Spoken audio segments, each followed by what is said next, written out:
दोस्तों, मालदीव के राष्ट्रपति मोहम्मद मुइज्जू अपनी हरकतों से बाज नहीं आ रहे हैं। उन्होंने एक बार फिर भारत के खिलाफ जमकर जहर उगला है। उन्होंने मालदीव की विपक्षी पार्टियों को भारत से आदेश लेने वाला बताया है। मुइज्जू ने दावा किया कि विपक्ष ने विदेशी देश से आए आदेश के कारण उनके मंत्रियों को मंजूरी नहीं दी थी। क्या है खबर की पूरी जानकारी, आइए जानते हैं विस्तार से। दोस्तों, मालदीव के राष्ट्रपति मोहम्मद मुइज्जू ने एक बार फिर भारत के खिलाफ जहर उगला है।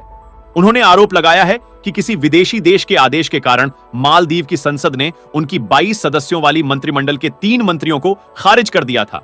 दरअसल मालदीव में नई सरकार के मंत्रिमंडल गठन के बाद उसमें शामिल मंत्रियों को संसद की मंजूरी पाना आवश्यक है। चूंकि वर्तमान में मालदीव की संसद में विपक्षी पार्टियों को बहुमत प्राप्त है, ऐसे में उन्होंने मुइज्जू मंत्रिमंडल में शामिल 3 मंत्रियों को मंजूरी नहीं दी थी। इस दौरान सत्ता पक्ष और विपक्ष के सांसदों के बीच जमकर मारपीट भी हुई थी। दोस्तों, आप लोगों से निवेदन है कि आप वीडियो तो देखते हैं मगर लाइक नहीं करते। प्लीज वीडियो को लाइक कर दीजिए, शेयर कीजिए और चैनल को सब्सक्राइब कीजिए। भारत का बिना नाम लिए साधा निशाना। मोहम्मद मुइज्जू इस समय मालदीव के उत्तरी एटोल के दौरे पर हैं। वहां पर उन्होंने कहा कि संसद सरकार के काम में बाधा डाल रही है।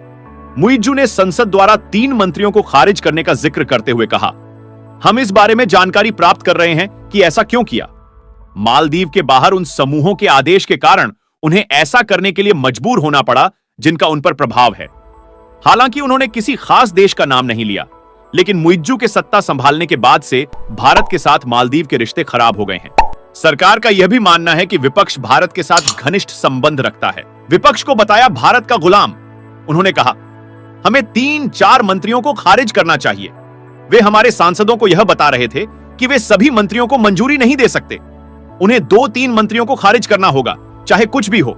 उन्होंने इसी भाषा का इस्तेमाल किया। मुइज्जू मालदीव की सत्ता में आने के बाद से ही संसद में विपक्षी बहुमत की आलोचना कर रहे हैं। उन्होंने संसद की कानूनी शक्तियों और अधिकार पर भी सवाल उठाए। उन्होंने कहा, तो यह संसद इसी तरह काम करती है। यह ऐसी संसद नहीं है जो लोगों के पक्ष में हो। विपक्ष ने मुइज्जू के मंत्रियों को क्यों किया था खारिज?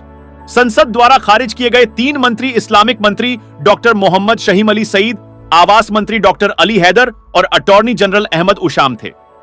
एमडीपी ने भ्रष्टाचार के आरोपों के कारण शाहीम को अस्वीकार करने का फैसला किया, जबकि एमडीपी और डेमोक्रेट दोनों ने हैदर की अस्वीकृति के लिए फ्लैटों और आवास संबंधी फैसलों को जिम्मेदार ठहराया।